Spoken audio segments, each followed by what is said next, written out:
सादर जय Jinendra. सन्मतिवाणी news channel में आपका हार्दिक स्वागत है।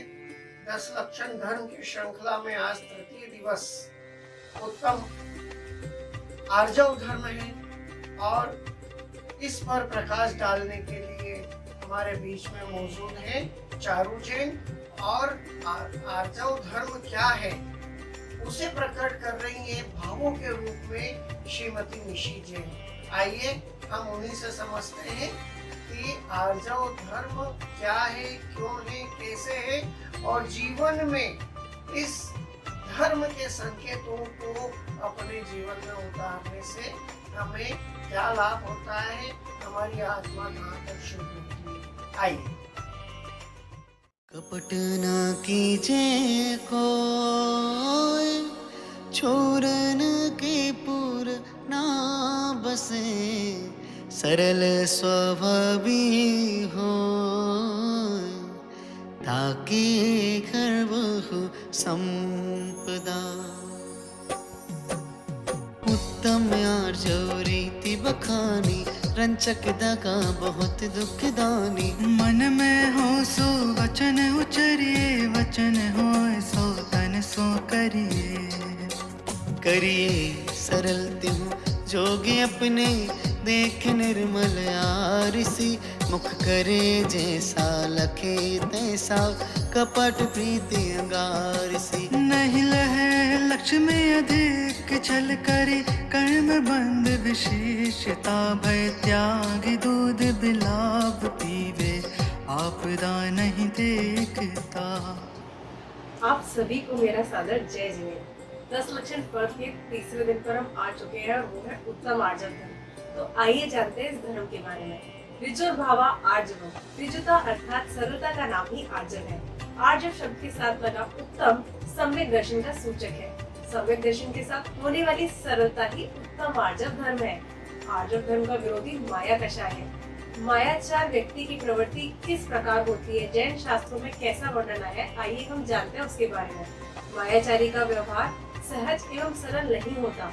वह बोलता कुछ है, कहता कुछ है और करता कुछ है।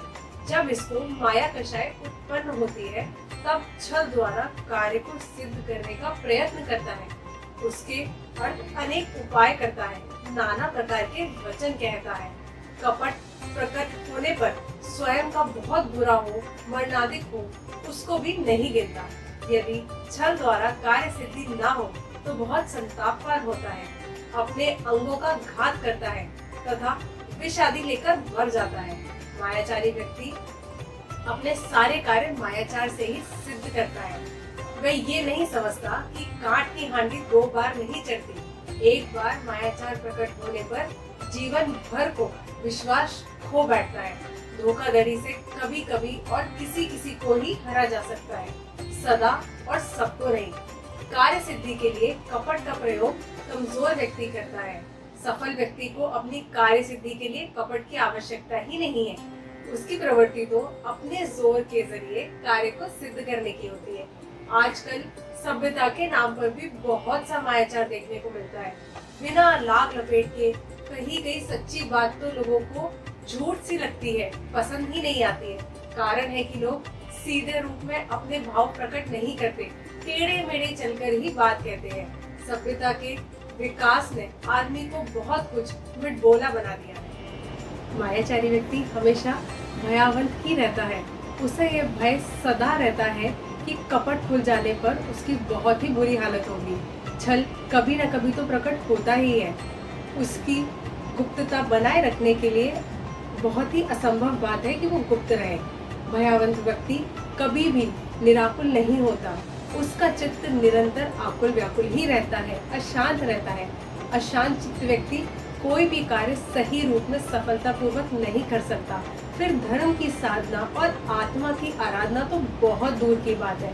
मायाचारी व्यक्ति का कोई भी विश्वास नहीं करता, यहाँ तक कि माता पिता भाई बहन पत्नी पुत्र भी उस पर से विश्वास खो बैठता है।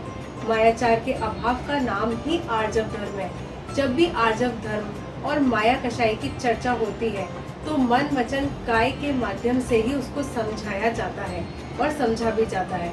कहा जाता है कि मन वचन काया की एकता रूप ही आर्जव धर्म है और उसकी विरूपता ही आर्जव धर्म की विरोधी माया कषाय है। अर्थात कषायों का अभाव करना ही उत्तम उसका उपाय है। उनकी तरफ देखना नहीं अपितु वस्तुओं की ओर देखना, जिससे माया कषाय उत्पन्न होती है। अकषाय स्वभावी अपनी आत्मा की ओर देखना ही, उसको जानना ही और उसको अनुभव करना ही सच में माया कषाय को जीतने का नाम है। अगर आपको भी मेरी बात सच्ची लगी हो तो कमेंट करके ज़रूर बताइएगा। और ऐसा मैं चाहती हूँ कि जल्द ही जल्द सभी की लाइफ में उत्तम आर्जव धर्म प्रकट हो। अब आप इस चैनल को सब्सक्राइब करना बिल्कुल मत भूलिएगा, क्योंकि हम रोज़ 10 लक्षण में आपके लिए सारे धर्मों के ऊपर एक वीडियो लेकर आएंगे। धन्यवाद।